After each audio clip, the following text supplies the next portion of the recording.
Hey all. In this collectively stressful time, parents are finding themselves falling back on old parenting strategies that they grew up with, that they'd been trying to change before all of this happened. And now they're just hoping for less conflict and more connection. So I thought I would talk about some 4 steps that people can use to go from a reactive state to a responsive state, and hopefully bring a little more peacefulness to your parenting in place. So let's start with the fact that relational patterns from one generation impact the next generation and then go on to impact you. And also, unhelpful, uncomfortable feelings from past experiences influence your relationship with your child and also the way you think and feel about parenting. So we come to the parenting situation with a lot of these default settings already baked in. And then on top of that, right now you might be parenting in survival mode. And you might be experiencing erratic moods, tearfulness, defensiveness, confrontationalness. You're shutting down, you're withdrawing. And you might notice all those behaviors are similar to the behaviors that your child might be expressing if they are overwhelmed, if they are in the survival mode. And depending on how you grew up, you might interpret their survival mode as danger and go into survival mode yourself. And the important thing to know about survival mode is that when you're in survival mode, you have a lot less capacity for logic and reason. And it's hard to make good decisions from that place. And survival mode is really about automatic reactions. And the kinds of automatic reactions that happen between people are usually unhealthy patterns from the past that are limiting you in the present. So here are 4 steps that you can use to go from that reactive state, from an automatic reacting state, that survival mode, and get grounded in the present. And respond to what's happening right now in the present versus what may have gone on in the past or what you're fearful about in the future. So the first step would just be to pause. As long as the situation is safe, try to stop doing whatever you're doing. Stop talking, stop explaining, stop lecturing.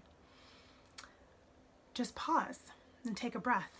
Take a big inhale, take a long exhale. When you take long exhales, your body is understanding that there is no danger. If you were running from a tiger, you would need to react automatically. But now, when you're exhaling, taking a long exhale, your body knows it's not in danger. You wouldn't have time to exhale if you were running from a tiger. So there is no danger. You're telling your body that there's no danger. Then you check in with yourself. Number 2, check in with yourself with curiosity, without judgment. What's going on for you? What do you feel? What's happening for you? Hold space for that in a caring and comforting way. It's okay to feel however you feel. And number 3, reframe the situation. Can you see you and possibly your child in a positive light as well-intentioned people who are just trying to get their needs met in maybe ways that are incompatible with each other and unfortunate, unhelpful, but you're just people and you can have a little compassion for both of you. You're not giving each other a hard time. You're having a hard time. Both of you are struggling. So what help can you give to both of yourselves? And so number 4 is choosing a response. And depending on your bandwidth in the moment, you might have a lot of bandwidth and you might be able to respond with a lot of care and acceptance and respect and empathy, and that's a goal to strive for. But maybe your bandwidth is really small.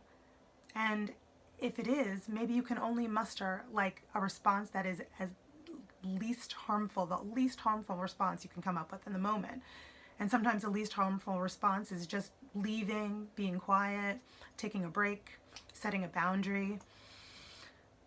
Just trying to do the least harm to their mind, to their body, to their spirit, to their esteem, to their heart. So when you're able to do these things, when you're able to take these 4 steps of pausing and checking in, reframing the situation and seeing everything in a more positive light, you're more able to make an intentional response. And pardon me, when you make an intentional response, the more you do that, you're creating opportunities for connection. And each time that you create these opportunities for connections, you can remind yourself that automatic reactions drive disconnection and intentional responses create connection. And another benefit of doing these 4 steps is that it models healthy interaction for your kids. And also models healthy relational patterns that they can pass on to their kids and that their kids can pass on to theirs.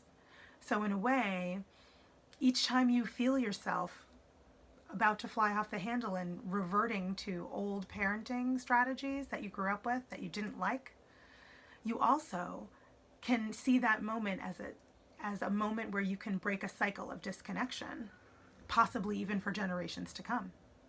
So I hope that's helpful, and I hope that inspires some hope and some empowerment.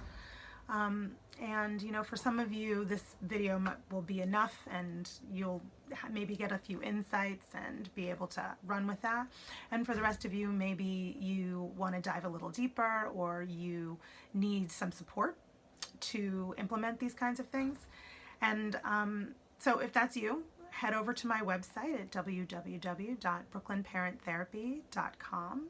That's all one word, brooklynparenttherapy.com. And head to my contact page and get in touch with me. I'd love to help. Thanks.